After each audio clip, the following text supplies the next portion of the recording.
5 tanaman pengganti nasi yang bisa jadi ladang uang di masa krisis, cocok di lahan sempit halaman rumah. Pernah nggak sih kamu merasa kalau belanja bulanan makin mahal aja, tapi isi dompet malah makin tipis? Harga beras naik, kebutuhan lain juga ikut melambung. Padahal, di halaman rumah kita sendiri, sebenarnya tersimpan peluang besar, bukan cuma untuk makan, tapi juga untuk cuan. Krisis ekonomi memang bikin banyak orang panik, tapi justru di masa sulit kayak gini, orang yang kreatif bisa bertahan, bahkan tumbuh. Salah satu caranya, dengan menanam sumber karbohidrat alternatif di lahan sempit rumah kita sendiri. Nggak butuh tanah luas, cukup beberapa pot besar atau ember bekas. Kamu sudah bisa punya kebun pangan yang hemat sekaligus menguntungkan.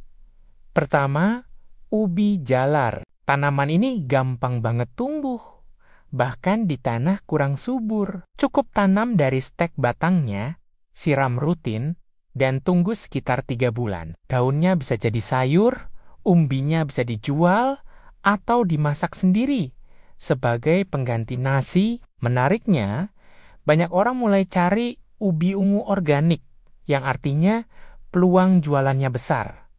Kedua, singkong mini di polybag. Kamu nggak punya kebun luas? Tenang, singkong bisa tumbuh subur di pot atau karung bekas. Hasilnya memang lebih kecil, tapi cukup untuk konsumsi rumah, bahkan dijual per kilo ke tetangga. Dan kalau kamu kreatif, bisa olah jadi keripik singkong rumahan. Margin keuntungannya juga lumayan tinggi.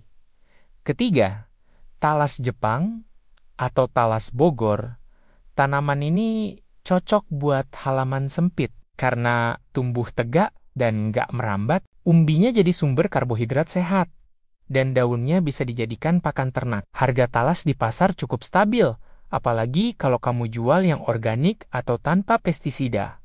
Keempat, garut tanaman tepung alami. Namanya memang kurang populer, tapi garut mulai dicari karena bebas gluten dan cocok untuk diet. Tanamnya juga gampang dan bisa panen dalam waktu 6-8 bulan. Kamu bisa jual tepungnya secara online dengan harga jauh lebih tinggi daripada beras biasa. Kelima, pisang raja mini atau pisang kepok. Kalau kamu punya sedikit ruang di pojok halaman, pisang ini bisa jadi investasi jangka menengah. Sekali tanam, bisa panen berkali-kali. Selain buat konsumsi, pisang matang juga bisa diolah jadi sale, keripik, atau bahan baku makanan ringan. Nah, bayangkan kalau dari lahan sempit aja kamu bisa hasilkan bahan makanan utama. Kamu bukan cuma hemat pengeluaran, tapi juga bisa bantu lingkungan sekitar jadi lebih mandiri pangan. Dan siapa tahu dari hobi tanam kecil-kecilan ini, kamu bisa punya penghasilan tambahan yang stabil. Jadi, daripada terus khawatir dengan harga beras yang naik, kenapa nggak mulai tanam sendiri sumber karbohidratmu hari ini? Mulai dari 1 pot dulu, dan lihat bagaimana halaman kecilmu bisa jadi sumber besar